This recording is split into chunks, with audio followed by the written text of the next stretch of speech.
Iran और Israel के बीच चल रहे टकराव की वजह से दुनिया भर में इस वक्त टेंशन फैल गई है। हर किसी को लग रहा है कि दोनों देशों के बीच टकराव से बड़ा युद्ध कहीं ना छिड़ जाए। इस बीच भारत ने अपने छात्र वहां से इवैक्यूएट करने शुरू कर दिए हैं। ईरान और इजराइल के बीच चल रहे संघर्ष की वजह से भारतीय छात्रों की मुश्किलें बढ़ गई हैं। ईरान में पढ़ने गए छात्र यहां फंस गए हैं। दोनों देशों के एयर स्पेस बंद हो चुके हैं, जिस वजह से विमान के जरिए उन्हें निकालना मुश्किल हो गया है। हालांकि भारत सरकार जमीनी बॉर्डर के जरिए ईरान की राजधानी तेहरान समेत अन्य शहरों से छात्रों को निकालने में लगी हुई है। ईरान में हजारों भारतीय छात्र पढ़ाई करते हैं। इनमें से बड़ी संख्या में छात्र यहां एमबीबीएस करने के लिए गए थे।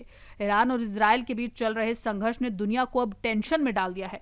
इजरायली विमान और मिसाइलें लगातार ईरान के तेहरान जैसे शहरों को निशाना बना रही हैं। अभी तक इजरायली हमले में 220 लोगों की जान गंवाने की जानकारी है, जिसमें महिलाएं और बच्चे भी शामिल हैं। ईरान ने भी इजराइल के तेल अवीव और हाइफा जैसे शहरों को निशाना बनाया, जिसमें 20 लोगों की मौत हो गई। फिलहाल दुनिया भर के नेताओं ने दोनों पक्षों को संयम बरतने की अपील की है, ताकि विवाद ज्यादा ना बढ़े। ईरान में हो रही एयर स्ट्राइक और मिसाइल हमलों के बीच भारत अपने नागरिकों की सुरक्षा के लिए एक्टिव मोड में आ चुका है। ईरानी शहर उर्मिया से 100 भारतीय छात्र सोमवार शाम को आर्मेनिया बॉर्डर पर पहुंच गए, जहां से उन्हें निकाले जाने का इंतजार है। छात्रों को मंगलवार को हवाई मार्ग से सुरक्षित स्थान पर पहुंचाया गया। विदेश मंत्रालय ने बताया कि वर्तमान में लगभग 10,000 भारतीय ईरान में हैं। इनमें से 6,000 छात्र शामिल हैं। इन सभी को बाहर निकालने की तैयारी की जा रही है। ईरान में पैदा हो रहे आंतरिक खतरों को देखते हुए अब भारतीय अधिकारियों ने देश के भीतर ही अपने नागरिकों को रीलोकेट करना भी शुरू कर दिया है।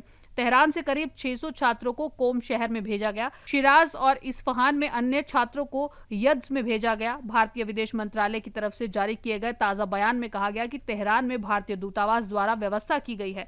इसके तहत सुरक्षा कारणों से शहर में मौजूद भारतीय छात्रों को इससे बाहर निकाल दिया गया है। विदेश मंत्रालय ने पिछले बयान में कहा कि तेहरान में भारतीय दूतावास लगातार सुरक्षा स्थिति की निगरानी कर रहा है और ईरान में भारतीय छात्रों की सुरक्षा सुनिश्चित करने के लिए उनसे संपर्क भी कर रहा है। इसमें आगे कहा गया कि कुछ मामलों में दूतावास की मदद से छात्रों को ईरान के भीतर ही सुरक्षित स्थानों पर ट्रांसफर भी किया गया है। अन्य संभावित विकल्पों पर भी विचार किया जा रहा है।